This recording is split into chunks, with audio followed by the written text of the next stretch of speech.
Welcome back, everyone. I'm Lily, and today I want to ask you something that might make you stop and think for a moment. Have you ever had a conversation where you said all the right words? The grammar was perfect, the vocabulary was strong, the sentences were clear, and yet, somehow, the other person still walked away feeling misunderstood? Maybe they looked a little distant. Maybe they seemed a little hurt.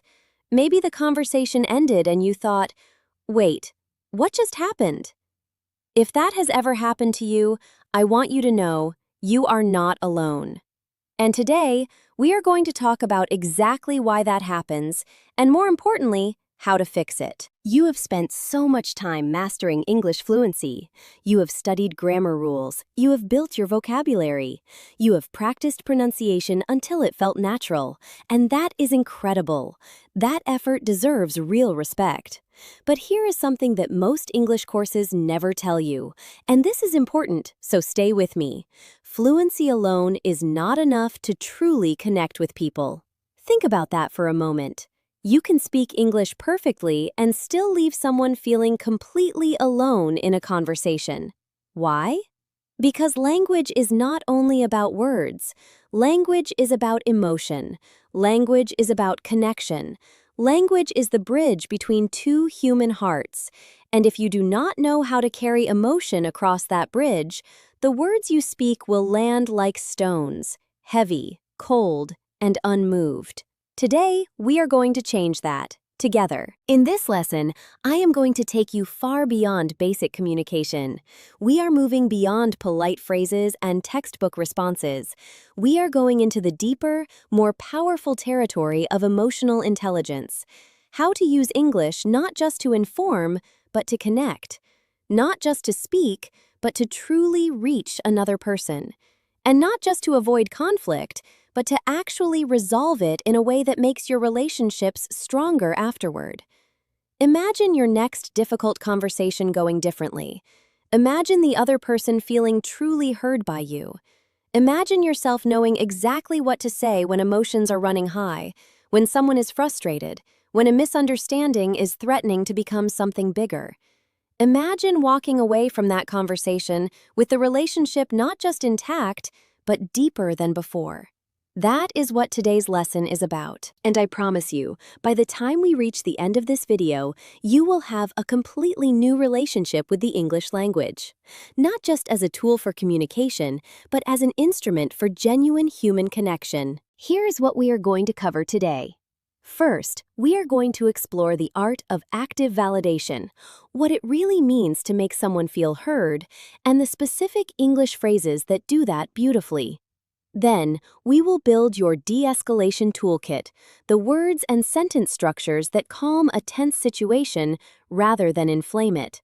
After that, we are going into some more advanced territory, the nuance of high-stakes diplomacy, how to navigate professional and cultural environments where emotions require careful, thoughtful language.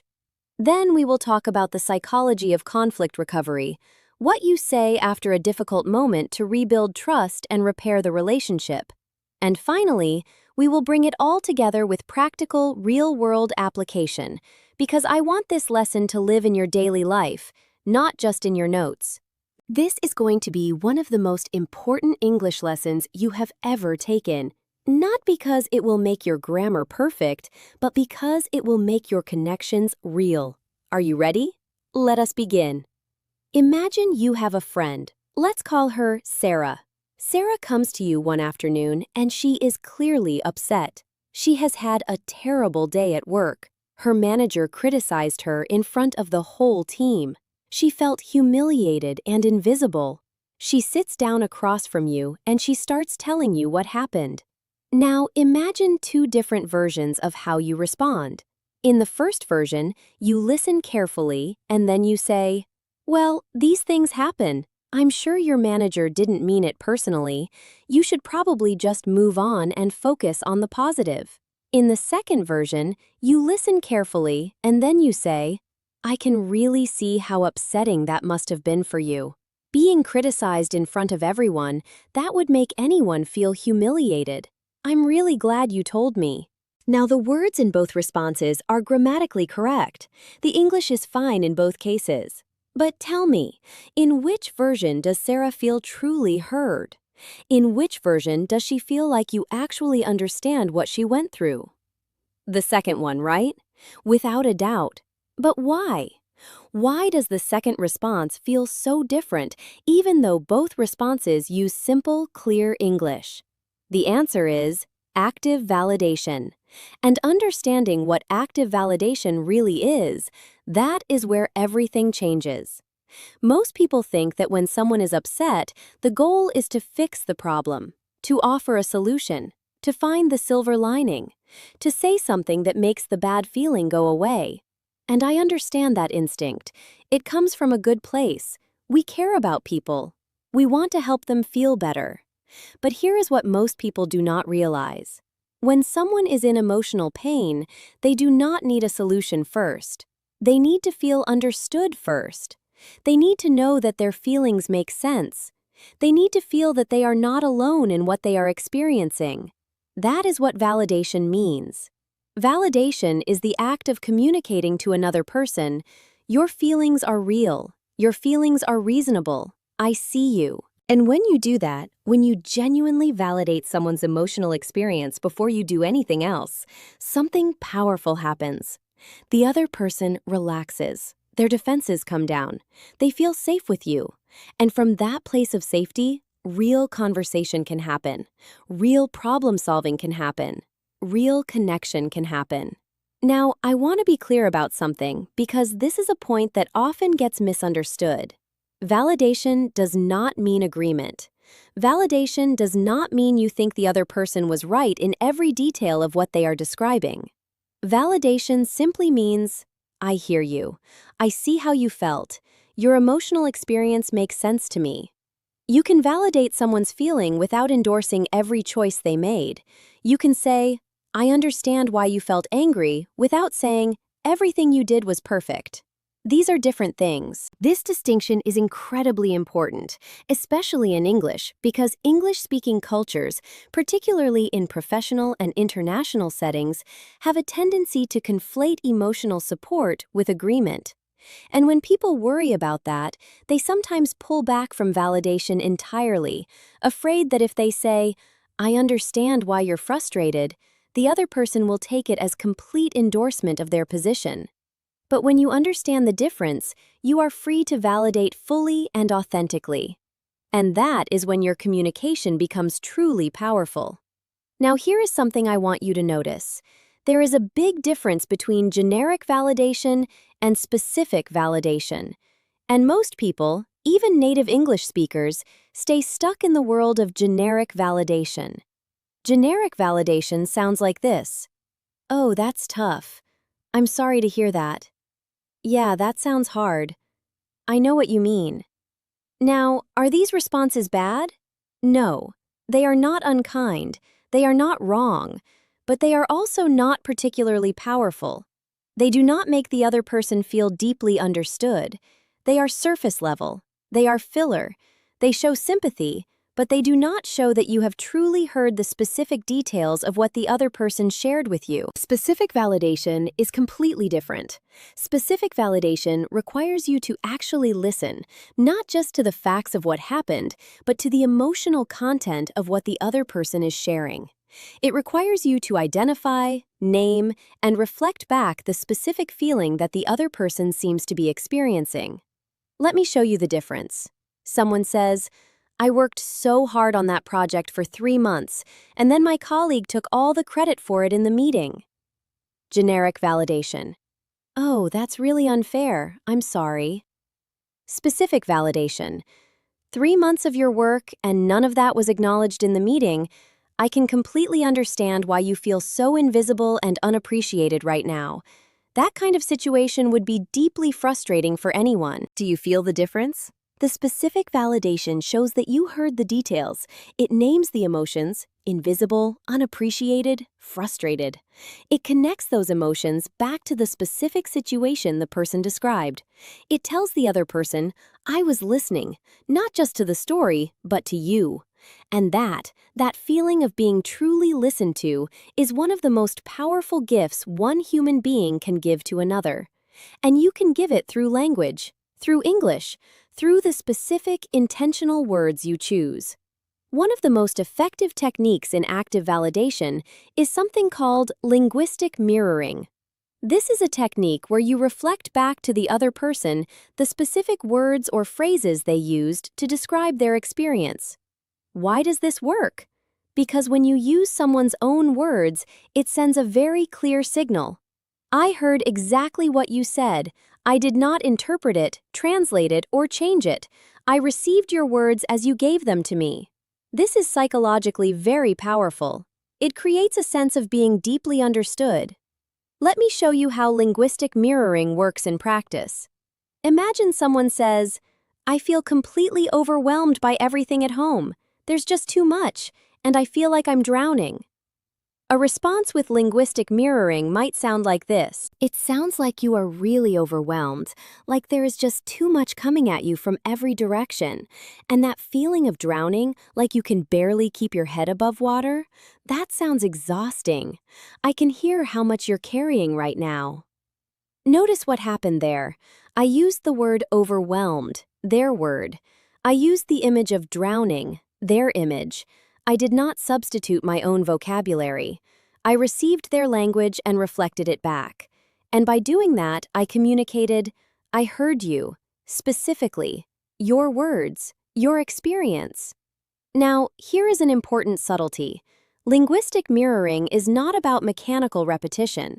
You are not simply repeating everything the person said word for word. That would feel strange and robotic. Instead, you are weaving their key emotional words into your response in a natural, flowing way. The key words to mirror are the emotional words, the words that carry the feeling. Words like overwhelmed, exhausted, invisible, lost, trapped, frustrated, betrayed, hopeful, excited. These are the words that carry the emotional weight of what the person is sharing. These are the words you want to listen for and reflect back. Let me give you another example. Someone says, "I feel like nobody in the office respects my opinion. I've been there for 5 years and I still feel like the new person." Linguistic mirroring response. After 5 years, still feeling like the new person, like your experience and your perspective aren't being given the respect they deserve. That must be really discouraging. Did you notice? Respect, their word. New person, their phrase. 5 years, their specific detail. I wove all of that back into my response, and I added the emotion word, discouraging, to name what they are probably feeling. This is the art of linguistic mirroring, and the more you practice it, the more natural it becomes. Until one day, you do it without thinking, because you have genuinely learned to listen in this deeper way. Now let me give you one of the most important linguistic tools in your entire emotional intelligence toolkit. This is a set of phrases that specifically shift the focus of a conversation from facts to feelings.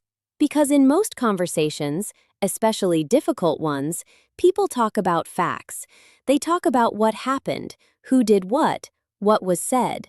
But underneath all of those facts are feelings, and it is the feelings, not the facts, that most need to be addressed. These phrases are your bridge. They take you from the world of facts into the world of feelings, where real understanding lives. Let me walk you through them one by one. The first, and perhaps most important phrase is, "I can see how that would be." This phrase is beautiful because it does something very specific. It communicates that you are able to step into the other person's experience and see it from their perspective. You are not just acknowledging that something happened, you are acknowledging how that experience felt to them. I can see how that would be really frustrating.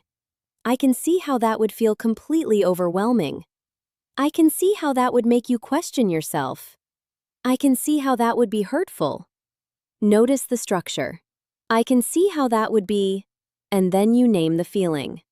The phrase, "I can see," is about perspective taking. It is about empathy. It is saying, "I am looking at your situation from inside your experience, not from the outside. And the phrase would be. This is subtle but important. Would be is softer than is. I can see how that would be frustrating is slightly less presumptuous than I can see how that is frustrating. It leaves a tiny bit of space. You are saying, I imagine this would feel this way, rather than I am telling you what you feel. And that slight softness actually makes the validation feel more genuine and respectful. The second phrase, it sounds like you're feeling. It sounds like you're feeling really let down. It sounds like you're feeling invisible in that environment. It sounds like you're feeling a lot of pressure right now. This phrase does something powerful. By starting with, it sounds like, you are showing that you have been genuinely listening. You are summarizing your interpretation of what you heard.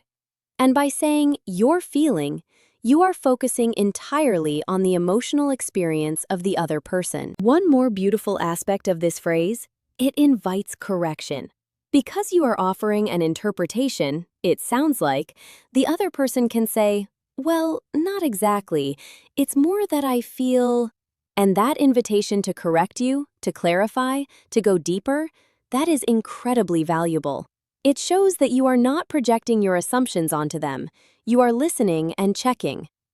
The third phrase, that must have been really difficult. Simple, powerful, and deeply human. That must have been really difficult to go through. That must have been so hard. That must have been incredibly painful. What makes this phrase special is the word must. Must communicates that you have thought about it, you have considered the situation, and you have concluded, from everything you have heard, that this was genuinely difficult. You are not guessing. You are not performing sympathy. You are stating what seems to you to be an obvious truth, that what the person went through was hard. And when someone who is suffering hears another person say, that must have been really difficult, with genuine, warm conviction, something in them often relaxes, because someone sees it, someone gets it. The fourth phrase, I can only imagine how that felt. I can only imagine how that felt to be passed over for that promotion. I can only imagine how lonely that must have been. I can only imagine how terrifying that situation was. This phrase is wonderful because it combines humility with empathy. The phrase, I can only imagine, acknowledges that you have not been through the exact same experience, that you cannot claim to fully know what they felt. And yet, the fact that you are trying to imagine it, that you are making that effort, is itself a powerful act of empathy. It says, I am not claiming to fully understand your experience, but I am reaching toward it. I am trying to see it, and from what I can imagine, it must have been incredibly hard. Let me now also give you some phrases that acknowledge the reasonableness of someone's emotional response. Phrases that say, your feelings make sense. Of course you feel that way. That's a completely understandable reaction. Anyone would feel the same way in that situation. It makes perfect sense that you're feeling this way. Your feelings about this are completely valid. These phrases are validation in their purest form. They are not about fixing anything. They are not about offering solutions. They are simply saying, your feelings are not excessive, they are not irrational, they are not wrong. They are human. They make sense. And for many people, especially those who have been told their feelings are too much, or who have learned to dismiss their own emotional responses, hearing this from another person can be genuinely transformative. Now, I want to talk about something that goes beyond the words themselves. Because here is a truth that is easy to overlook. The most perfectly chosen phrase can still fail to connect if it is delivered in the wrong way. The words matter. But the music behind the words matters just as much. I'm talking about tone of voice and pacing. And in the context of emotional validation, these two elements are everything. Let me explain what I mean. Tone of voice is about the quality of your voice, the warmth, the softness, the steadiness. When you are speaking to someone who is emotionally distressed, your tone of voice should naturally soften, not become quieter necessarily, but warmer, more gentle, more present. Think of the difference between these two ways of saying the same sentence. I can see how that would be really frustrating. Now imagine it said quickly with a bright, business-like voice, and then immediately followed by a solution. I can see how that would be really frustrating, so here's what I think you should do. Now imagine it said slowly, warmly, with a slight pause before and after. I can see how that would be really frustrating. And then, silence. Just a moment of silence to let the validation land. The words are identical, but the experience for the listener is completely different. In the first version, the validation feels like a box being checked before the real response. In the second version, the validation feels genuine, thoughtful, and complete in itself. Pacing is equally important. When someone is emotionally activated, when they are upset, anxious, or overwhelmed, they are in a state of heightened arousal. Their nervous system is running fast, and if you respond at your normal conversational pace, quickly, efficiently, moving from one point to the next, your pace will feel discordant with their emotional state. It will feel like you are not quite in the same space they are. But if you slow down slightly, if you take your time with your words, if you allow natural pauses, if you speak with a calm, steady rhythm, something interesting happens. Your pace acts as a kind of anchor for the other person's nervous system. It helps them regulate. It helps them slow down too. It creates a shared emotional space where real conversation can happen. This is sometimes called co-regulation in psychology. The way that one person's calm, steady emotional state can actually help another person move from activation toward calm. And it happens through your voice, through your pacing, through the presence you bring to the conversation. So remember, the words are only part of the message. How you deliver those words, the warmth of your tone, the steadiness of your pace, the genuine presence behind what you say, that is what transforms a sentence into a bridge between two human beings. I want to pause here and give you a chance to practice what we have covered so far. This is important, and I will explain why in just a moment. But first, try this. Read the following situation, and then write or say out loud a validating response using the techniques we have discussed. Use linguistic mirroring, shift from facts to feelings, and use one or more of the key phrases I gave you. The situation. Your friend tells you, "I applied for that job I really wanted, and they didn't even invite me for an interview. I just feel like I'm not good enough, no matter how hard I try." Take a moment. Think about it. What feelings can you identify in what they shared? What specific words would you mirror back? What phrase would you use to validate their experience? A strong response might sound something like this. "Not even getting an interview after you worked so hard to apply? I can completely see how that would make you feel like your efforts are invisible, like the hard work you put in just doesn't count. And that feeling of not being good enough? That must be really painful to sit with. I want you to know that your worth is not determined by one application, but I do hear how discouraging this feels, and those feelings make complete sense."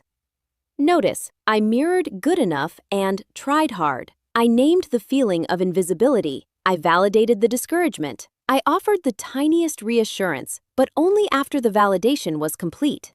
Practice this. Try it. Because here is the thing. Knowing this intellectually is a start, but until it lives in your body, in your instincts, in the automatic way you respond to people, it is just information. Practice is what transforms information into wisdom. Now, before we move into the next section, I want you to hold something in your mind, a question to think about as we go forward. We have been talking about what to say when someone else is upset, but what about when you are the one who is upset? What about when you are the one with the grievance, the frustration, the need? What do you do with the English language then? Because here is what most people do, and it almost always makes things worse. Stay with me, because the next section is where we tackle one of the most challenging communication scenarios that exists, the moment when a conversation is about to tip into conflict. And the tools I am going to give you are going to change the way you handle those moments forever. Let me tell you about a moment that most people have experienced at some point in their lives. You are in a conversation and something shifts. Maybe it was a word that landed wrong. Maybe someone's tone changed. Maybe a misunderstanding took root and started to grow. And suddenly, without quite knowing how it happened, the conversation is no longer a conversation. It is becoming something else. It is becoming tense. It is becoming defensive, Voices are rising slightly or going cold and flat. The air in the room feels different. This is the moment before conflict fully ignites, and it is the most important moment in the entire arc of any difficult conversation. Because in this moment, before the fire catches fully, the right words can do something remarkable. The right words, delivered in the right way, can interrupt the pattern. They can redirect the energy. They can signal to the other person, I am not your enemy. I am here to understand, not to win. That is what de-escalation is, and it is a skill. It can be learned, and today, you are going to learn it. Before we get to the specific tools, I want to spend a moment helping you understand what is actually happening in the human brain during a tense conversation. Because when you understand the mechanism, the tools make much more sense. When a person feels threatened, and this includes feeling emotionally threatened, not just physically threatened, their brain activates what is called the fight or flight response. This is a very old biological mechanism. It is designed to protect us from danger. It floods the body with adrenaline, narrows focus, and prepares us either to fight back or to run away. Now, here is the problem. In a difficult conversation, neither fighting nor fleeing is actually helpful. But if the other person's fight or flight response has been triggered, they will not be in a state where calm, rational conversation is easily possible. Their brain is in protection mode. And in protection mode, people become defensive, reactive, and closed. Your goal in de-escalation is to help the other person and yourself move out of that fight or flight state and back into what psychologists call the window of tolerance. This is the state where a person can listen, think, feel, and communicate effectively, where they can engage with complexity and nuance rather than just reacting. And you can do this with language, with the specific words and sentence structures you choose, with the questions you ask, with the statements you make, and the ones you deliberately do not make. Let me show you how. One of the most powerful and counterintuitive tools in de-escalation is a simple change in the type of questions you ask. When we are in a conflict or a tense situation, we often ask why questions. Why did you do that? Why would you say something like that? Why didn't you tell me? Why do you always react this way? And I want you to notice something about these questions. Even when they are asked with genuine curiosity, even when the intention behind them is truly to understand, why questions almost always trigger defensiveness. Why? Because why questions, in the context of conflict, tend to sound like accusations wearing the costume of questions. When someone hears, why did you do that? Especially when there is tension in the air, what they often hear is, what you did was wrong. Justify yourself. And the moment someone feels like they are being required to justify themselves, their defenses go up. They move into protection mode. They stop listening. They start preparing their counter-argument. Real conversation becomes impossible. Now, compare why questions to what and how questions. Instead of, why did you say that? Try, what was going on for you when you said that? Instead of, why did you react that way? Try, how are you feeling in that moment? Instead of, why didn't you tell me? Try, what made it hard to bring this up earlier? Do you feel the difference? What and how questions are invitations, not accusations. They do not presuppose that the other person was wrong. They communicate genuine curiosity. They say, I want to understand your experience, your perspective, your inner world. And that shift from judgment to curiosity is one of the most powerful de-escalating moves you can make in any difficult conversation. Let me give you a fuller set of examples so that these patterns really sink in. Why were you so angry becomes, what was happening for you that made that moment so intense? Why didn't you finish the report becomes, what got in the way of finishing the report? Why are you always so defensive becomes, how can I bring things up in a way that feels safer for you? Why do you never listen to me becomes, what would help you feel more able to hear what I'm saying? Notice that in every case, the what and how versions of these questions preserve the curiosity and the desire to understand, but they remove the implied accusation. They open a door rather than closing one. Now, I want to add something important here. The shift from why to what and how is not just about the words. It is about the genuine internal shift from judgment to curiosity. If you ask, "What was going on for you?" in a cold, sarcastic tone, if the curiosity in the words is not matched by genuine curiosity in your voice and your body, the question will still feel like an accusation. The words and the intention behind them need to be aligned. So as you practice these questions, also practice the inner state that goes with them. Practice genuinely wanting to understand. Practice being curious about the other person's experience, even when that experience is difficult or confusing for you. Now we come to one of the most valuable tools in this entire lesson, and it is a concept that comes from decades of research on what makes relationships work, research conducted by the psychologist John Gottman, who spent many years studying couples and interpersonal communication. Gottman found that one of the most reliable predictors of whether a difficult conversation would go well or badly was how it started. Not how it ended, how it began. He called this finding the soft startup versus the harsh startup, and the difference between them is profound. A harsh startup goes directly at the other person.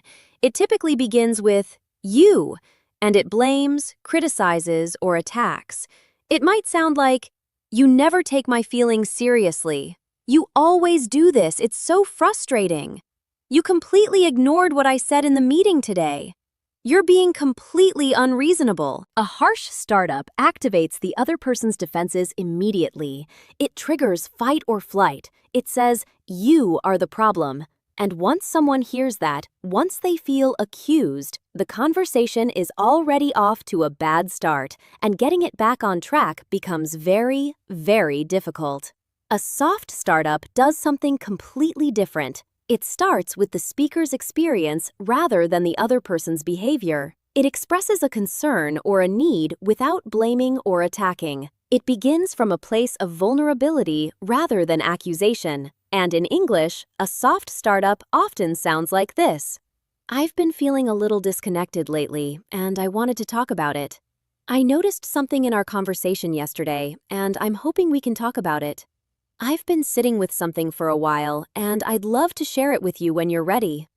There's something that's been on my mind, and I care about our relationship enough to bring it up." Do you feel the difference? The soft startup does not accuse, it does not attack, it does not put the other person in the position of needing to defend themselves before the conversation has even fully started. Instead, it says, "I have something important to share with you. It comes from my own experience and my own feelings, and I am bringing it to you because I care about us, not because I want to blame you." Let me walk you through the elements of an effective soft startup in English. Element 1. Begin with "I," not "you." This is the foundation. Begin the conversation with your own experience. "I feel," "I've been thinking," "I noticed in myself," "I want to talk about something I'm experiencing." This keeps the focus on you rather than immediately putting the spotlight on the other person's behavior, which would trigger defensiveness.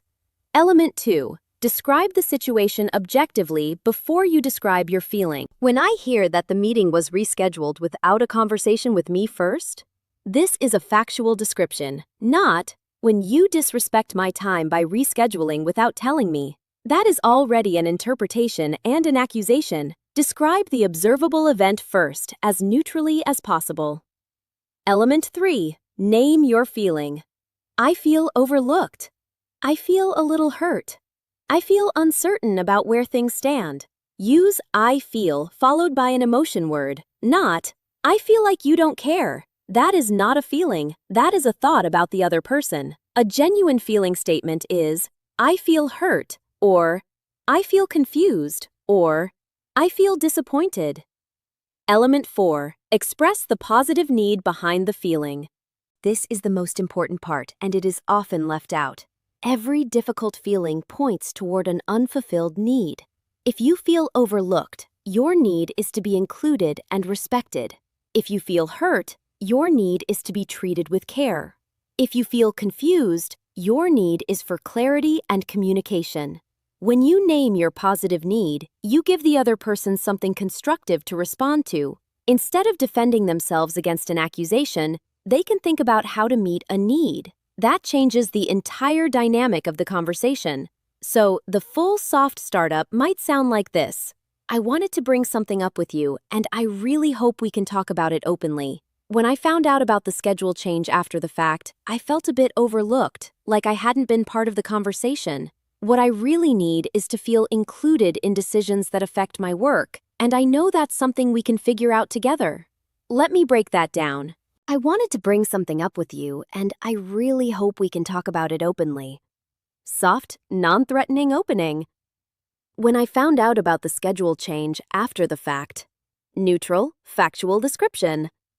I felt a bit overlooked. Feeling, not accusation. Like I hadn't been part of the conversation. Clarification of the feeling. What I really need is to feel included in decisions that affect my work. Positive need. And I know that's something we can figure out together. Collaborative, hopeful close. Every one of those elements is doing specific work. Together, they create a soft startup that invites conversation rather than shutting it down. Now, the soft startup is closely related to another powerful tool called the I statement, and I want to give you this formula clearly because it is simple enough to remember and practice in real time. The I statement formula goes like this. When specific situation, I feel emotion, because need or value, and what I need is request. Let me show you this in action. When our conversations get interrupted by phone notifications, I feel disconnected and a little unimportant because I really value the time we spend together. What I need is for us to put our phones away during dinner so we can be fully present with each other. Let's try another one. When feedback on my work comes through a group email rather than directly to me, I feel a little exposed and embarrassed because I care about having the chance to address things privately first. What I need is to receive feedback in a one-on-one conversation when possible. And one more. When plans change at the last minute without much notice, I feel anxious and unprepared because I need some time to adjust and reorganize. What I need is as much advance notice as possible when things are going to shift. Can you see the structure? Every I statement has these components: the specific observable situation, your specific feeling about that situation, the need or value underneath the feeling, and a clear, positive request for what would help. And here is why this formula is so powerful in de-escalation. It removes the element of accusation entirely. The other person is not being told they are bad, wrong, selfish, or inconsiderate. They are simply being told what effect a specific behavior has on you and what you need instead. This is the difference between "you are so inconsiderate," which makes the other person want to defend themselves, and "when this happens, I feel this way, and here is what I need," which invites the other person to actually care about your experience and do something about it. Let me now give you a set of specific English phrases and expressions that are especially useful in de-escalation. These are words and phrases that signal safety, openness, and a desire to understand rather than to fight. Phrases that signal openness and curiosity. Help me understand. I'd really like to hear your perspective on this. Tell me more about what you mean by that. I want to make sure I'm understanding you correctly. I'm genuinely curious about how you see this. Phrases that acknowledge the other person's perspective without necessarily agreeing. I can see why you might see it that way. That's a perspective I hadn't fully considered. I understand that from where you're standing, this looks different. I can appreciate that this has been hard from your side too. Phrases that signal that you are not trying to win. I'm not trying to argue, I genuinely want to understand. I don't think either of us is entirely wrong here. I think we both care about the same thing, even if we're seeing it differently. I want us both to feel good about how this conversation goes. Phrases that pause and reset a conversation that is getting heated. Can we slow down for a moment? I want to take a step back. I think we're getting tangled up. Can I try saying this a different way? I think we both said some things in the heat of the moment. Can we start again? These phrases are invaluable. They are the linguistic equivalent of pressing a pause button. And in a heated conversation, pressing the pause button is often the single most powerful thing you can do. I want to take a moment right here to acknowledge something. We have covered a lot of ground in this section, and if you are like most learners, you might be thinking, this is all wonderful in theory, but in a real moment of conflict, how do I actually remember any of this? My mind goes blank. I react instead of responding. That is a completely valid question, and in fact, it is one of the most important questions in this entire lesson. Because you are right, in the heat of the moment, our best intentions can evaporate. We forget the tools. We revert to old habits. So how do you bridge the gap between knowing and doing? Stay with me, because in Section 5, we are going to build your personalized toolkit, a set of go-to phrases that you practice so thoroughly that they become automatic, until they are not just things you know, but things you do, instinctively, even when you are stressed and emotional. But first, we are going to go somewhere that most people never go in conversations about empathy and conflict. We are going into the world of high-stakes diplomacy, where the nuances of professional culture, emotional availability, and language sophistication all come together in some of the most complex communication scenarios imaginable. This next section might surprise you, but trust me, what you are about to learn applies not only in the boardroom or the diplomatic meeting, but in every relationship you have at every level of your life. I want to start this section with a question that might feel a little uncomfortable, but sit with it for a moment. Have you ever been in a professional setting, a workplace, a formal meeting, a business conversation, and felt like you were trying to navigate an invisible set of rules that nobody ever told you about? Rules about how much emotion is appropriate to show. Rules about how direct you should be. Rules about when to push back and when to stay quiet. Rules about whether a compliment is genuine or actually a criticism wrapped in polite language. If you have felt this, if you have sat in a meeting wondering whether what someone just said was a genuine agreement or a very polite disagreement, you are not imagining things. Those invisible rules are real, and learning to navigate them is one of the most sophisticated aspects of English communication that exists. This is the world of professional emotional intelligence, and it requires a level of linguistic nuance that goes far beyond grammar or vocabulary. In this section, we are going to explore 3 interconnected challenges. First, how to stay emotionally available and authentic in professional settings without crossing into what many cultures consider inappropriate emotional territory. Second, how to use the specific linguistic tools of hedging language and modal verbs to deliver feedback, raise concerns, and invite collaboration without triggering defensiveness. And third, how to navigate the very real, very significant cultural variations in English-speaking environments when it comes to emotional expression. Let me start with something that sounds paradoxical.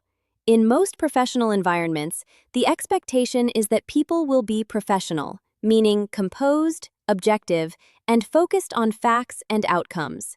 And yet, the research on high-performing teams, effective leadership, and productive workplaces consistently shows that the single most important factor in all of those things is psychological safety. And psychological safety is built on authentic human connection, which requires emotional availability. So on one hand, the professional environment seems to say, leave your emotions at the door. And on the other hand, the best professional environments actually depend on people being willing to be emotionally present and available. This is not a contradiction. It is a calibration challenge. And the way you meet that challenge is through the language you use. Let me explain what I mean by professional emotional availability. It is not about crying in meetings. It is not about sharing every personal struggle with your colleagues. It is not about letting your emotions run unchecked through your professional interactions. Professional emotional availability is about allowing enough of your humanity to show that other people feel they are interacting with a real person, not a corporate robot. It is about being willing to say, I care about how this goes, rather than speaking exclusively in detached, neutral terms. It is about acknowledging when something is difficult, when you appreciate someone's effort, when a situation is genuinely challenging, rather than maintaining a performance of invulnerable professionalism at all times. And here is the thing. In English, you can do this in ways that are subtle enough to be appropriate in professional settings, but genuine enough to actually create connection. It is a matter of choosing the right level of disclosure for the right moment. For example, instead of, "The project is behind schedule, we need to address the delays," you might say, "I have to be honest, I'm concerned about the timeline on this project, and I think it would be really valuable for us to talk about what's getting in the way." The second version says everything the first version says in terms of the factual content, but it also reveals that you have feelings about it, specifically concern. And that honesty, that willingness to name what you are actually experiencing, creates a different kind of space for the conversation that follows. Or, instead of, "This proposal has several weaknesses that need to be revised," you might say, "I want us to get this right. And I think there are a few areas where, with some more work, we could make this proposal really strong. Can we go through them together?" Again, you are communicating that there are problems with the proposal, but you are doing it in a way that expresses your investment in a good outcome, your care about the collective success, and your desire to work through it collaboratively. You are being emotionally available in a professional context. The line, in most English-speaking professional environments, is this: disclosing your feelings about the work, the outcome, the situation, generally appropriate. Disclosing personal emotional vulnerabilities unrelated to the work situation, generally not appropriate in formal settings, though it depends significantly on the relationship and the culture. Now let me introduce you to one of the most sophisticated and genuinely useful sets of tools in professional English: hedging language. Hedging language is the linguistic equivalent of wrapping a sharp edge in soft cloth. It takes a statement that could feel blunt, harsh, or confrontational and softens it, making it easier to receive without losing its essential meaning. In English, hedging serves several important purposes in professional contexts. It makes feedback feel collaborative rather than dictatorial. It opens space for the other person's perspective. It signals that you are offering your view, not delivering an absolute truth. And it makes difficult conversations feel more manageable and less threatening. Let me show you the full range of hedging tools available to you in English. Hedging with modal verbs. Modal verbs, words like might, could, may, would, seem, and appear, are the backbone of professional hedging in English. Compare. This approach won't work. Direct, certain, potentially confrontational. This approach might not be the most effective direction. Hedged, open, collaborative. You misunderstood the brief. Blunt, potentially humiliating. It seems like there may have been some miscommunication around the brief. Hedged, focused on the situation rather than personal error. This report needs major revisions. Harsh, discouraging. I think this report could be strengthened in a few key areas. Hedged, constructive, forward-looking. The modal verbs here are doing a specific kind of work. Might and may introduce uncertainty. They signal, "This is my perspective, not absolute fact." Could introduces possibility. "This is one direction things might go." Seem and appear signal that you are reporting an observation rather than stating a definitive truth. These are not dishonest. You are not pretending to be less certain than you are as a form of manipulation. You are acknowledging the natural limits of your perspective, and in doing so, you are making space for the other person's input. Hedging with distancing language. Another important hedging technique is to increase the linguistic distance between yourself and the hard message. You do this by changing who or what appears to be the source of the concern.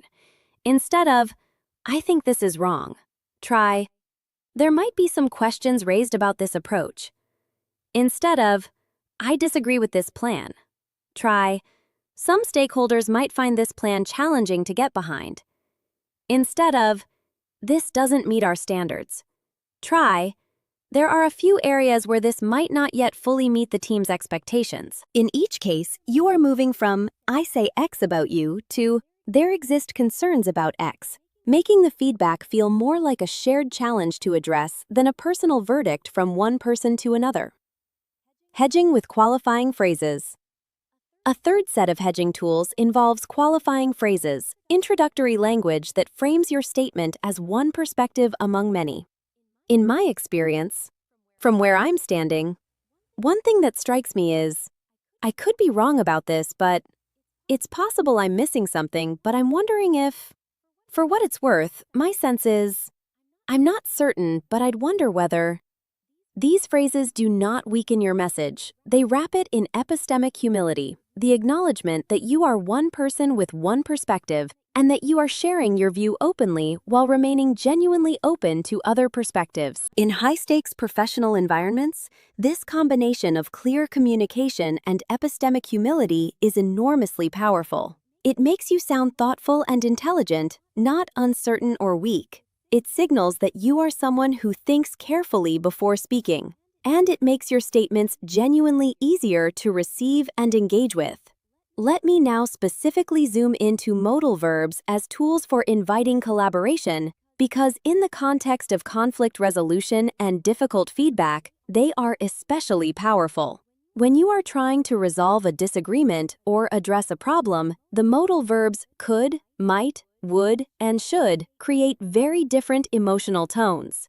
You should apologize. Prescriptive, commanding, potentially condescending. It might help if an apology was offered here. Gentle suggestion, open space. We need to change this process. Directive may create resistance. Could we explore some adjustments to this process? Invitation, collaborative. I want you to take this more seriously. Demanding, potentially shaming. I would really appreciate a bit more engagement on this, if that's possible.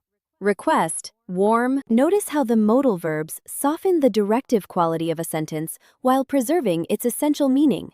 Would, in particular, is one of the politest and most collaborative modal verbs in English. I would appreciate. I would find it helpful. I would love to hear your thoughts. All of these use would to frame requests in a way that signals desire and preference rather than demand or requirement. Could is similar in its collaborative quality. Could we consider? Could you help me understand? Could there be another way to? All of these questions are genuine invitations, not disguised demands. And might, as we discussed in the hedging section, introduces beautiful epistemic uncertainty. This might be worth reconsidering. There might be another way to look at this. You might find it helpful to. All of these feel thoughtful, gentle, and respectful of the other person's autonomy. And speaking of tools for better English, if you are finding this lesson genuinely useful, it would mean the world to me if you would take just a moment to like this video, share it with someone who might benefit from it, and subscribe to this channel if you haven't already. Every single one of those actions helps us reach more English learners around the world and keeps these free lessons coming. So thank you, truly, from the bottom of my heart. And if you want even more speaking and listening practice, I have a full podcast playlist right here on this channel. Each episode is designed to help you improve your English in a natural, engaging way, just like this lesson, but in a format you can listen to anywhere. Go check it out after this video. I think you're going to love it. Now back to our lesson, because we are about to get into something that I find endlessly fascinating. And that is the role of culture in how much emotion is considered appropriate in English-speaking environments. This is one of the topics that I feel most strongly needs to be discussed in any serious English learning context, because it is one of the most common sources of misunderstanding, miscommunication, and hurt feelings, both for native speakers and for learners. Here is the essential reality. English is spoken as a first language across a huge range of countries and cultures: the United Kingdom, the United States, Australia, Canada, Ireland, New Zealand, South Africa, and many more. And across all of these cultures, the norms around emotional expression are significantly different. What is considered appropriately warm in one culture might be considered unprofessionally familiar in another. What is considered appropriately direct in one culture might be considered shockingly rude in another. And then, of course, there are all the cultures where English is spoken as a second or foreign language, where the speaker's own cultural background about emotion, directness, and relational communication creates yet another layer of complexity. Let me walk you through some of the most important cultural variations you are likely to encounter in English-speaking professional environments. British English. Understatement as emotional currency. British professional culture, especially in formal or traditional settings, has a famous relationship with understatement. Understatement is the practice of expressing something as less significant, less intense, or less serious than it actually is. And in British English, this is not deceptive. It is a cultural communication norm. When a British colleague says, "I'm not sure this is quite right," they may mean, "This is seriously problematic." When they say, "This is a little unfortunate," they may mean, "This is a significant failure." When they say, "It might be worth considering another approach," they may very well mean, "Please stop doing this immediately." For learners who come from cultures where directness is valued, British understatement can be deeply confusing. You might hear, "That's quite interesting," and think it is a compliment, when in British English it can sometimes be a polite way of saying, "I find this strange or uncomfortable." Similarly, in British professional settings, there is often a strong norm against explicit emotional disclosure. Expressing strong enthusiasm, "I absolutely love this idea," direct frustration, "I'm really angry about this," or overt vulnerability, "I'm honestly struggling with this," may be received as slightly unprofessional or uncomfortable. The expectation is often that you express the same content, but with significantly more restraint. "I think this has a lot of potential. I have some concerns about the direction. I'm finding this particular challenge quite complex." American English, enthusiasm and openness as norms. American professional culture, particularly in corporate and startup environments, tends to sit at the other end of the spectrum.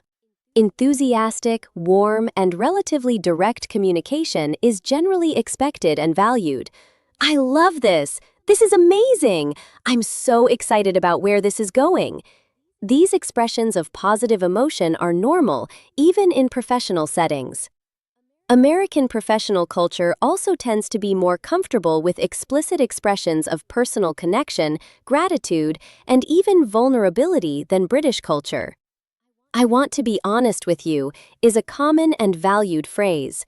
"I appreciate you so much" in a professional context is not unusual. However, American professional culture also has strong norms around positivity and optimism. Direct negative feedback can sometimes be softened to the point where it is unclear because there is a strong cultural preference for framing things in terms of potential and improvement rather than failure or inadequacy. So learners sometimes find that American feedback feels confusing because everything is described in positive terms, even when the underlying message is critical. Australian English, directness and anti-pretension. Australian professional culture values directness, informality, and what Australians sometimes call no-nonsense communication. There is a strong cultural norm against what Australians call tall poppy syndrome, the perception that someone is presenting themselves as superior or overly formal. This means that in Australian professional settings, emotional authenticity and straightforwardness are generally valued, and overly formal or hedged language can sometimes feel evasive or pretentious. At the same time, Australian culture also has strong norms around humor, irony, and understatement that can be genuinely confusing for learners from other cultural backgrounds. Australians will often use self-deprecating humor or irony in situations where other cultures might expect sincerity, and this can be difficult to read accurately. The universal principle. Here is the truth that cuts across all of these cultural differences. In every English-speaking culture, being perceived as genuine, as actually meaning what you say, as being present and real rather than performing professionalism, is deeply valued. The way that genuine comes across varies from culture to culture. In British professional culture, genuine might look like restrained but clearly thoughtful engagement. In American culture, genuine might look like warm enthusiasm and explicit appreciation. In Australian culture, genuine might look like direct, easy, unguarded conversation. Your job as a speaker navigating these environments is to learn to read the cultural context you are in and calibrate accordingly. Not to become a different person in each culture, but to find ways of expressing your authentic self through the communication norms of the environment you are in. And the single most important thing you can do in any new cultural environment? Observe. Before you speak, listen. Notice how people express disagreement, appreciation, concern, and enthusiasm in that particular context. Notice what lands well and what creates awkwardness. Use that observation to calibrate your own communication style. There is one more concept I want to introduce in this section because it is enormously useful for navigating cultural variation in emotional expression in English. That concept is high context versus low context communication. Low context communication styles, associated with many Western English-speaking cultures, particularly American and Australian, rely primarily on the explicit content of what is said. The message is in the words. If something is important, it is stated directly and clearly. High-context communication styles, associated with many East Asian, Middle Eastern, and Southern European cultures, rely heavily on what is not said. The message is conveyed as much through tone, relationship, timing, silence, and context as through the explicit words. Much is left implicit, to be understood by a listener who knows how to read the deeper layers of meaning. This distinction matters enormously in English because it helps explain many misunderstandings between people from different cultural backgrounds communicating in English. A person from a high-context culture who says, "That's interesting," might be communicating serious reservations through that understatement, just as a British speaker might. A person from a low-context culture who hears, "That's interesting," might take it at face value as a neutral or positive response and completely miss the underlying concern. Similarly, a person from a low-context culture who says directly, "I disagree with this approach, here are my concerns," might be perceived by someone from a high-context culture as aggressive, disrespectful, or lacking in awareness of the relational dynamics at play. There is no single right way to communicate, but understanding where you and the people you are communicating with fall on this spectrum and being willing to ask for clarification when you are unsure is one of the most emotionally intelligent things you can do in any cross-cultural communication scenario. And the most powerful phrase for navigating ambiguity across these cultural styles? Simply this: I want to make sure I'm understanding you correctly. When you said X, what did you mean by that? This question is humble, curious, and non-threatening. It acknowledges that you might have missed something, and it creates an opening for genuine clarification across cultural and linguistic difference.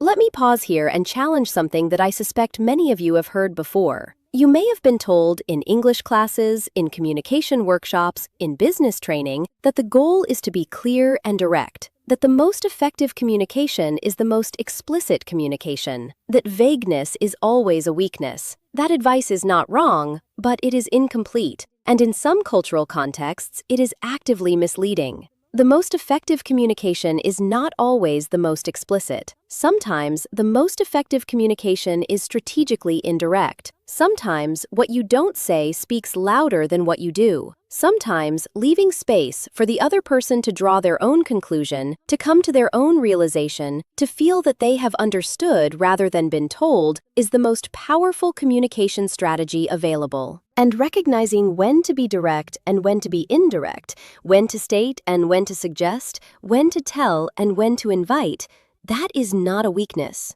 That is sophistication. That is mastery.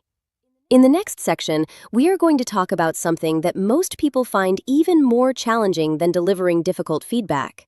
We are going to talk about what happens after the conflict, after the hard conversation, when both people are a little raw and a little shaken, and the question becomes, how do we rebuild? Because conflict, handled well, is not the end of a relationship. It can be the beginning of something much stronger. Here is something that might change how you think about conflict forever. Most people treat conflict like a storm, something to survive, to endure, to get through as quickly as possible with as little damage as possible. And once the storm passes, the goal is to pretend it never happened, to return to the surface, to normal, to safe. But the most psychologically sophisticated people understand something different. They understand that conflict is not only a storm, it is also a doorway. a doorway to greater honesty, deeper understanding, and more authentic connection, if you know how to walk through it. What determines whether a conflict becomes a doorway or just leaves damage?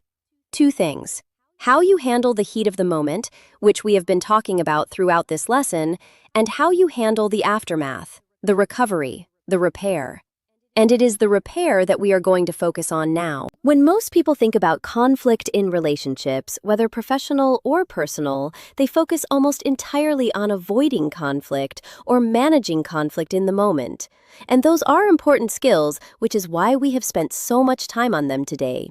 But the research on healthy relationships, and this is particularly true in the work of relationship psychologists like John Gottman and Sue Johnson, is remarkably clear on this point. The strength of a relationship is not determined by whether conflict occurs. All healthy relationships have conflict, all of them.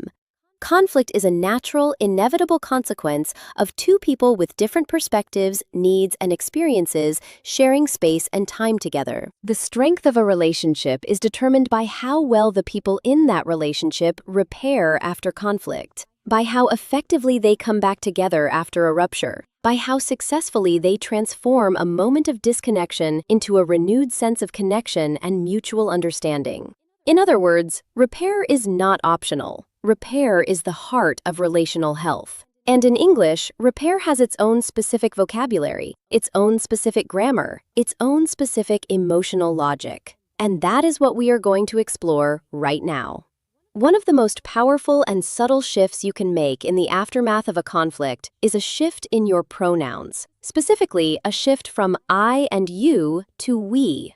During conflict, language naturally tends toward division. I said this, you did that. My perspective, your perspective. My needs, your behavior. This is natural. Conflict creates a sense of opposition, of two sides, and language reflects that. In recovery, the goal is to begin dismantling that sense of opposition and rebuilding a sense of shared ground. And inclusive we language is one of the most effective tools for doing that. Compare, I felt hurt by what happened yesterday, and I think you need to understand why. Versus, I think we both had a hard time yesterday, and I'd love for us to figure out together what happened. The first version maintains the divide. I was hurt, you need to understand. Still two sides, still I and you in opposition. The second version begins to dissolve the divide. We both had a hard time. Shared experience. Us, a unit, not opponents. Together, collaboration, not confrontation. This linguistic shift is not about glossing over what happened or pretending that everyone is equally responsible for everything that went wrong. It is about intentionally choosing language that rebuilds the sense of shared identity and shared purpose that a conflict can temporarily destroy. Here are some we language phrases that are particularly powerful in conflict recovery. I think we both want the same thing here. We just got tangled up in how we were seeing it. Can we talk about what happened? I want us to understand each other better. I think we've been struggling to communicate, and I'd love for us to figure out why together. What can we do differently so that next time we handle this better? I think our relationship is strong enough to talk about this honestly, and I really believe we can come out of this with a better understanding of each other. Notice the consistent we and us and our. Every one of these phrases is building a bridge back to shared ground. Every one of them is saying, we are on the same team. We always were, and we still are. This is one of the most important things I am going to teach you in this entire lesson, and it is something that a surprising number of people, even native English speakers, do not know how to do well. A sincere apology is one of the most powerful tools for conflict recovery that exists, and a poorly delivered apology, one that appears to be an apology but actually contains hidden defensiveness, justification, or displacement of responsibility, can be actively harmful. It can make the other person feel more hurt and less understood than if no apology had been offered at all. So, let me break down the anatomy of a genuinely effective apology in English. Component 1. Acknowledge the specific action or behavior. A powerful apology names exactly what happened. Not a vague general acknowledgement, a specific one. Not, "I'm sorry if I upset you," which is actually not an apology at all. It is a conditional non-apology that implies the other person might just be upset without good reason. Instead, "I want to apologize for what I said in the meeting yesterday, specifically for interrupting you when you were presenting your idea." Or, "I'm sorry for not getting back to you for 3 days. I left you without the information you needed, and that was unfair to you." The specificity is crucial. When you name exactly what happened, it communicates to the other person, "I understand what I did. I am not minimizing it or being vague about it. I see it clearly." Component 2. Acknowledge the impact. This component is the one that most people leave out, and it is often the most important one. After naming what you did, name the impact it had on the other person. Name what it cost them.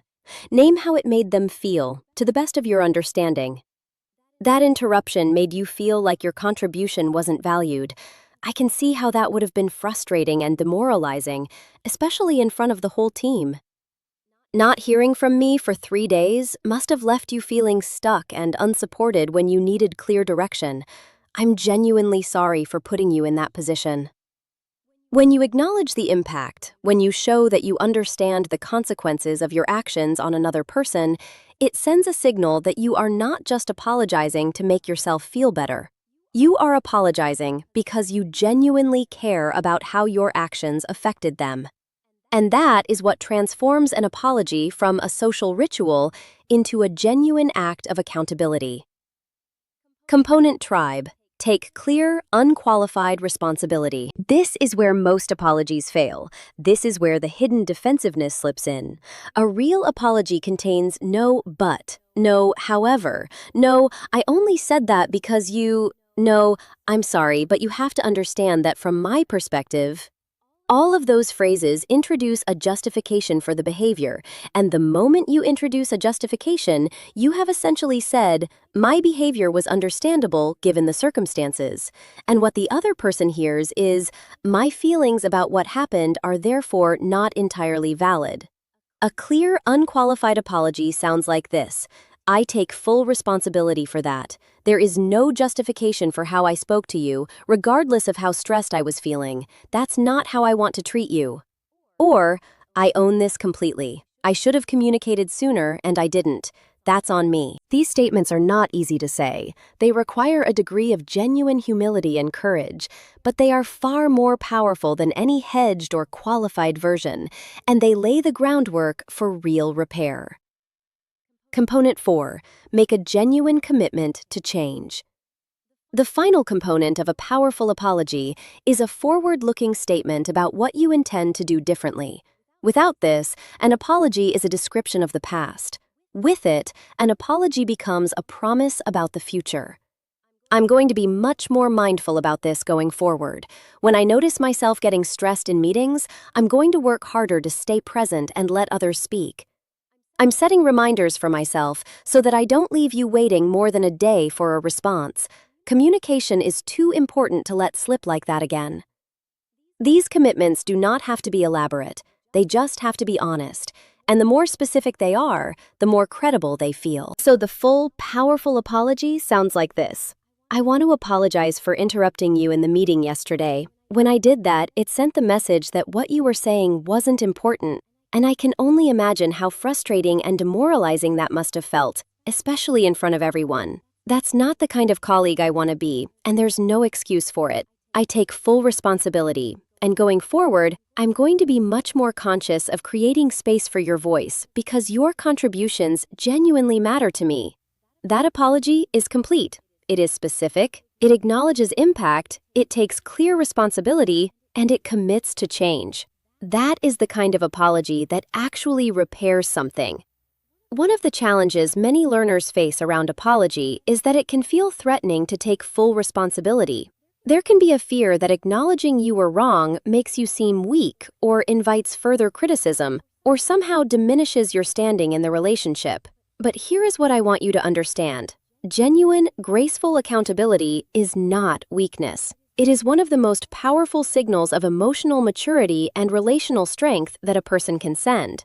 When someone says, "I got this wrong, and I'm going to own that fully," without defensiveness, without justification, without self-pity, it is deeply impressive. It commands respect. It builds trust. It makes the other person feel safe. Here are some English phrases that communicate genuine accountability while maintaining dignity and groundedness. I got that wrong, and I want to acknowledge it clearly. I could have handled that so much better. That was not my finest moment, and I take responsibility for it. I let you down on that one, and I'm sorry. I wasn't at my best in that situation. I owe you a better version of that conversation. Looking back, I can see where I went wrong, and I want to own that fully. I didn't handle that the way I would want to be treated, and that matters to me. Notice that all of these phrases are firm, clear, and accountable, without being either defensive or excessively self-flagellating. They do not include, "but I was so stressed," justification. They also do not include, "I'm the worst person in the world," excessive self-criticism that actually makes the conversation about your guilt rather than the impact on the other person. They simply say, "I did this, it was wrong, I own it, I'm sorry." That is accountability. That is how you repair.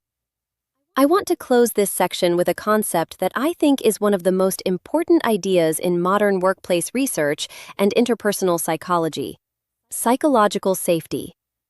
Psychological safety is the belief that you can speak up, take risks, make mistakes, offer ideas, and be vulnerable in a particular relationship or environment without fear of being shamed, punished, or rejected.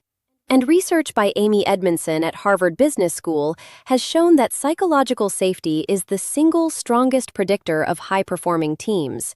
But psychological safety does not just appear, it has to be built. And it is built, conversation by conversation, through the language people use with each other. When you validate someone's feelings, you are building psychological safety. When you use a soft startup, you are building psychological safety. When you replace accusatory why questions with curious what and how questions, you are building psychological safety. When you deliver an apology that takes full, unqualified responsibility, you are building psychological safety. And in the specific context of conflict recovery, when you come back after a rupture and you use we language and you take responsibility and you express genuine commitment to doing better, you are doing something even more powerful. You are sending the message, "We went through something hard. We are still here. I am still committed to this relationship, and I believe we are strong enough to handle this and to come out of it with a deeper trust than we had before." That message, delivered authentically and consistently, is how psychological safety is built over time. It is how trust deepens. It is how relationships become genuinely resilient. And resilient relationships, whether professional or personal, are built one honest, accountable, empathetic conversation at a time. Welcome to the final section of today's lesson. And I want to start here with a small confession. Everything we have covered today, the validation techniques, the de-escalation tools, the professional nuance, the apology framework, the psychology of repair, all of it is genuinely powerful.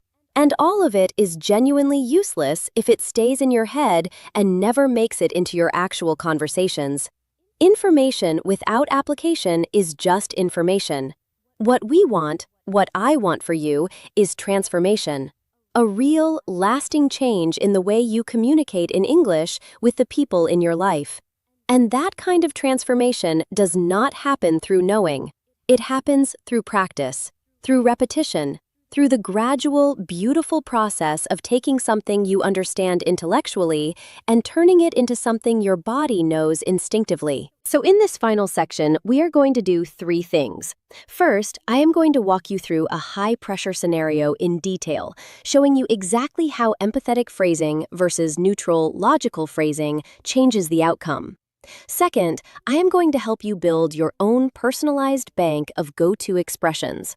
And third, I am going to talk about the mindset shift that makes all of this sustainable, not just something you do occasionally when you remember, but the fundamental way you approach human connection through language. Let me set the scene. You are a team leader. Your team has just missed a major deadline. The project was delivered 2 weeks late and the client is unhappy. You need to have a conversation with one of your team members, let's call him David, who was responsible for a key section that fell behind. David is clearly already anxious about the conversation. You can see it in his posture when he walks in. He is defensive before you have even said anything. Now, I am going to show you 2 versions of how this conversation might go. In the first version, you use neutral, logical language. In the second, you use emotionally intelligent language. And I want you to notice not just what is said, but how each version makes David feel, and therefore, how each version is likely to unfold. Version 1. Neutral, logical language. David, we need to talk about the timeline failure on the Henderson project. Your section was 2 weeks late, which directly caused the overall delay. I need to understand what happened and what we're going to do differently going forward. David, I know, I'm sorry. There were some unexpected technical issues, and those issues should have been flagged earlier. If they were flagged when they first appeared, we could have reallocated resources and avoided the delay. Going forward, I need daily updates when you're facing blockers. Understood? David, yes, understood. Now let me ask you, what do you imagine David is feeling at the end of that conversation? He has received clear information about what went wrong and what is expected going forward. Logically, the conversation accomplished its goals, but emotionally, David likely feels embarrassed, criticized, perhaps a little resentful.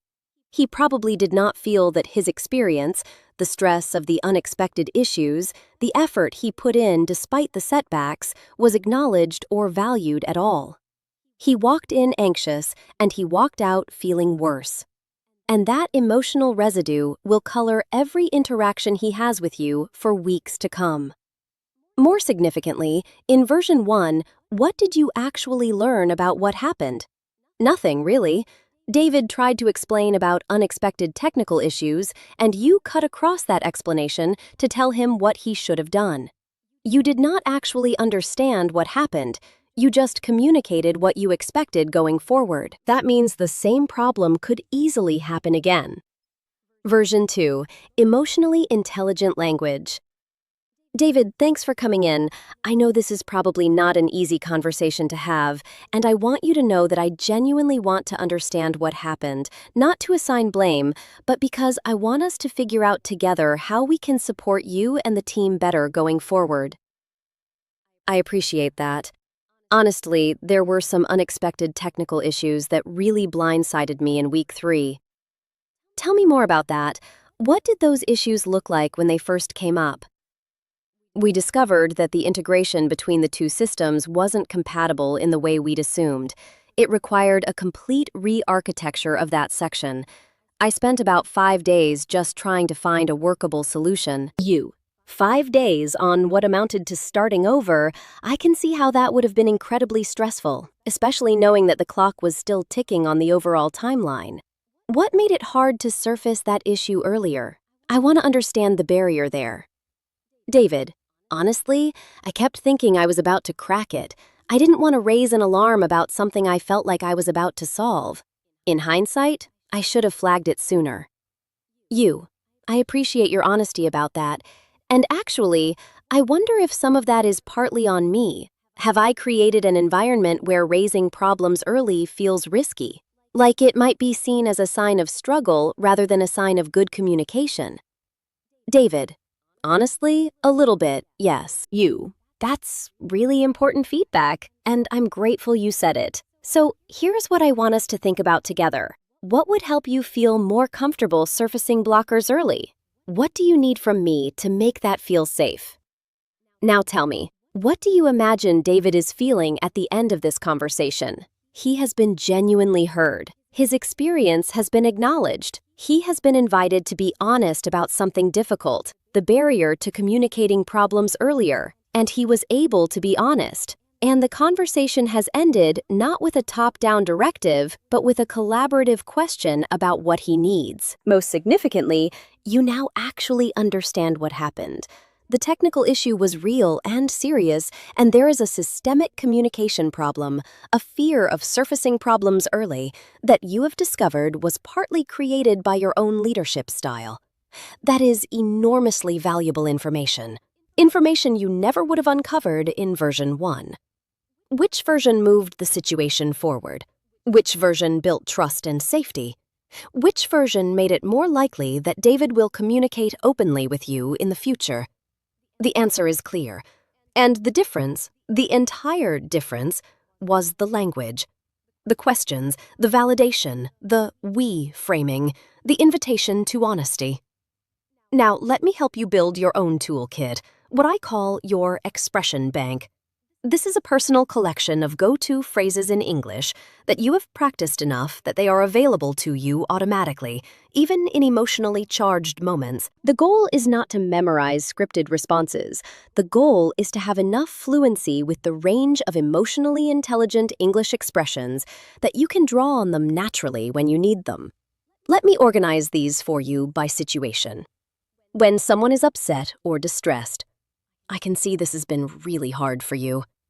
That sounds incredibly frustrating and completely understandable.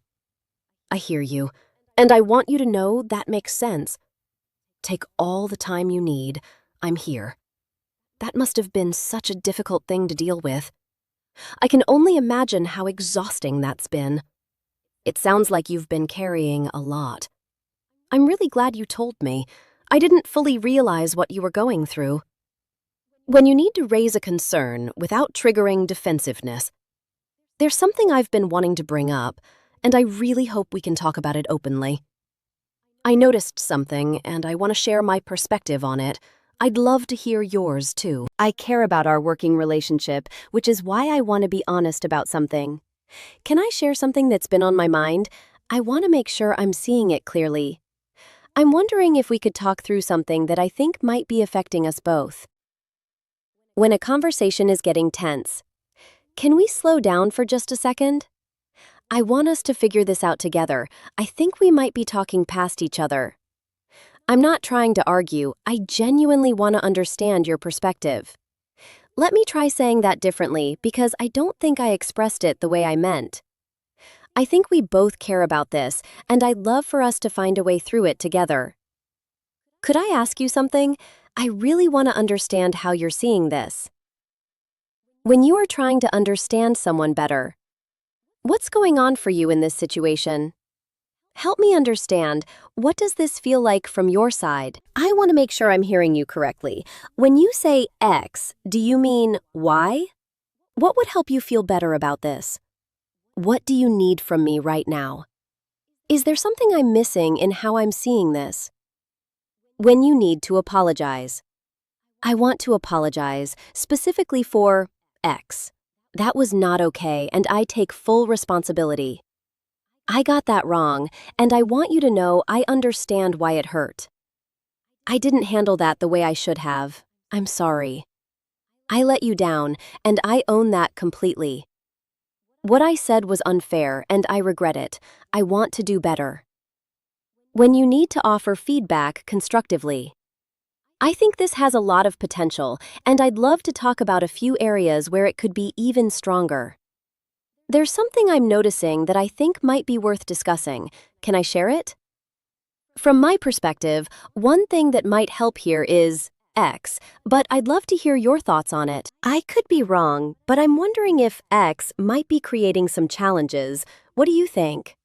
I want to give you some honest feedback because I think you can handle it and because I believe in your potential. Is now a good time? When you need to repair after conflict. I've been thinking about our conversation and I want to come back to it. I feel like we got a bit tangled up earlier and I want to find our way back to each other. I think we both said some things in the heat of the moment. Can we start fresh? I want to understand your perspective better. Can we try again? I care about our relationship too much to just leave things where they are. And now we arrive at the most important part of this entire lesson. Not a technique, not a phrase, not a formula, a shift in perspective that changes everything. Throughout this lesson, we have been treating language as a tool. And it is. It is an extraordinarily powerful tool. The words you choose, the questions you ask, the way you frame your sentences, all of these things have real effects on real relationships. They are not neutral. They are not just ways of conveying information. They are acts. They create realities. They build bridges or they build walls. But here is the deeper truth. The most sophisticated, empathetic, emotionally intelligent language comes not from memorizing the right phrases, but from genuinely cultivating the inner state that produces that language naturally. Let me say that again, because it is important. The phrases I have given you today are not a performance. They are not lines to recite.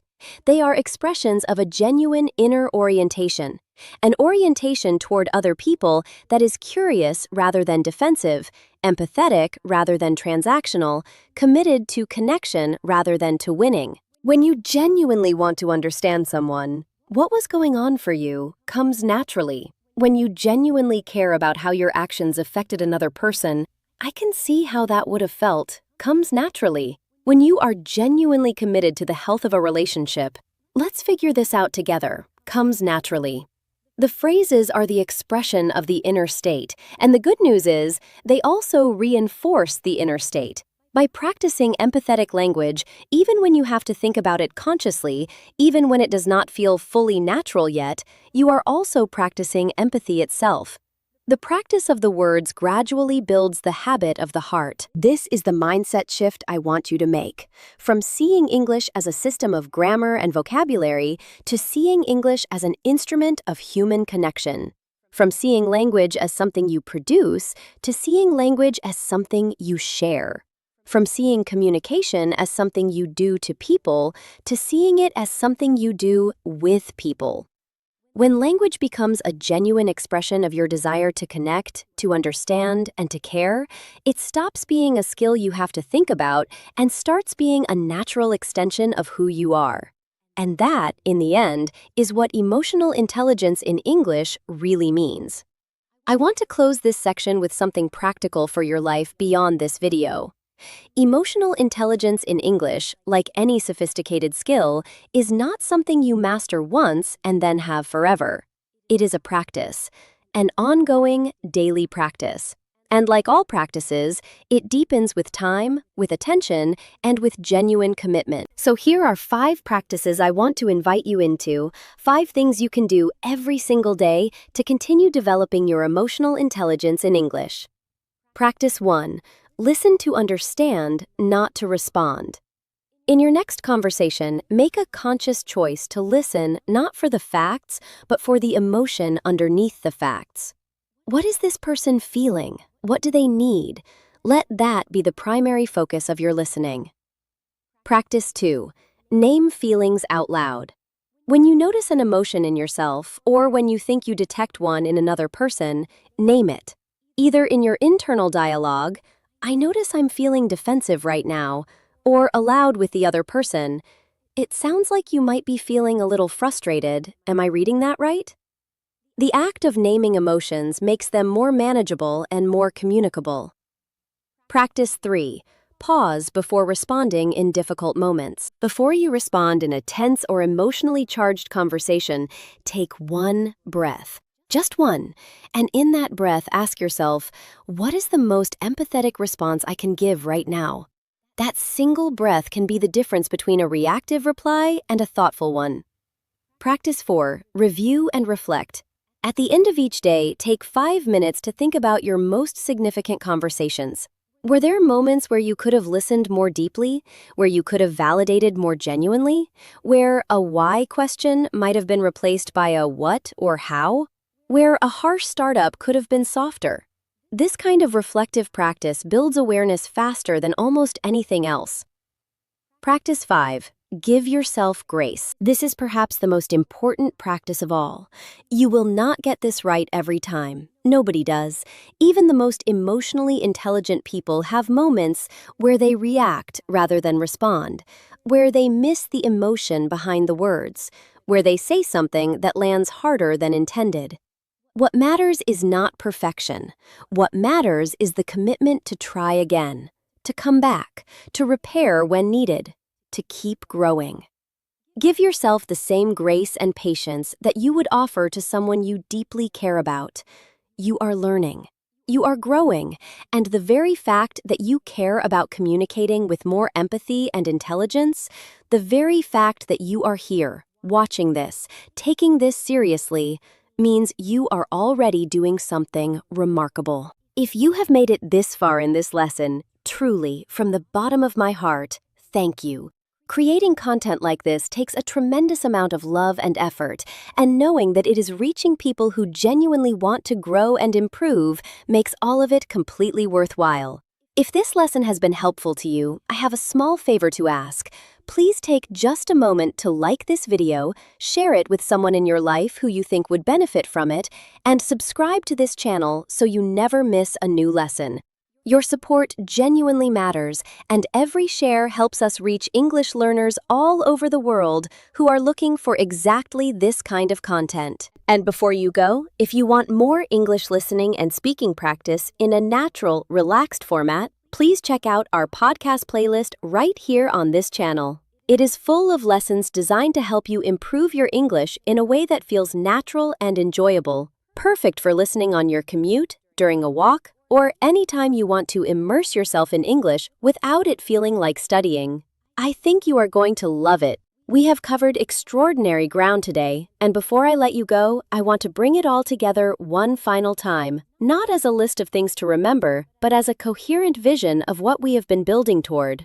We started with active validation, the understanding that before you can help anyone, you must first help them feel heard. We explored linguistic mirroring, the key phrases that shift focus from facts to feelings, and the power of tone and pacing to transform words into genuine bridges of human connection. We moved into de-escalation, the art of keeping a difficult conversation from becoming a harmful one.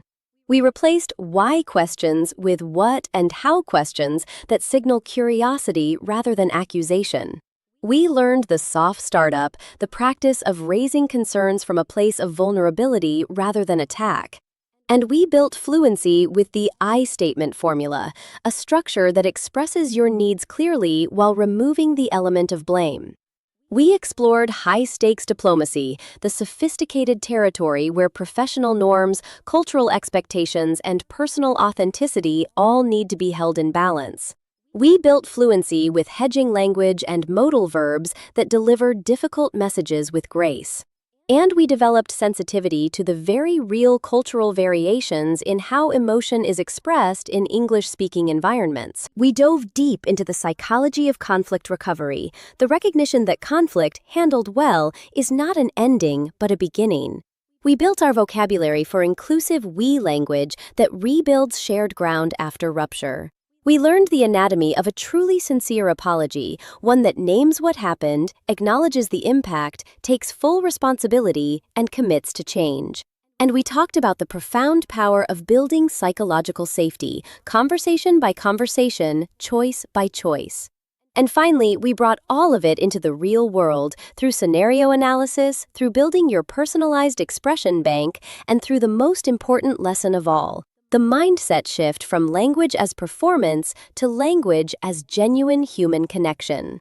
I want to leave you with this thought. The English language is one of the most widely spoken languages in the world. Hundreds of millions of people use it every single day to connect, to work, to create, to love, to negotiate, to dream. And for many of you watching this, English is not your first language. You have worked hard, often very hard, to build fluency in a language that is not native to you. That effort alone is extraordinary. Do not underestimate it. But today, we talked about something that goes beyond the technical mastery of any language. We talked about the ability to use language, whatever language, as a genuine instrument of empathy, understanding, and human connection. And I believe with everything in me that this is the most important thing a language can do. Not to impress, not to demonstrate mastery, not to win arguments or close deals or perform competence, but to reach another person. To say, I see you, I hear you, you are not alone. That is what emotional intelligence in English truly is,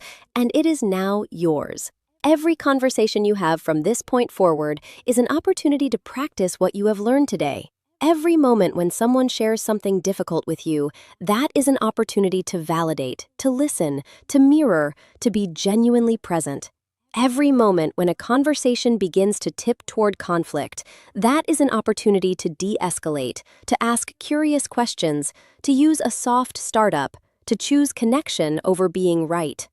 Every moment after a difficult conversation, that is an opportunity to repair, to take responsibility, to use we language to rebuild. You now have the tools, you have the vocabulary, you have the frameworks, and most importantly, you have the understanding that at the heart of all of this, underneath all of the techniques and phrases and structures, is a single fundamental commitment: to treat every person you speak with as a full human being, deserving of genuine understanding and genuine care. That commitment, expressed through the English language with skill, intentionality, and heart, that is what transforms a speaker into a communicator into a connector into someone who makes the world a little warmer, a little safer, and a little more human, simply by the way they choose their words. Keep practicing, keep growing, keep showing up for the people in your life with full presence and genuine care. You are doing something remarkable, and I am so proud of you for being here. Until next time, I'm Lily, and I will see you in the next lesson. Take care of yourselves, and take care of each other.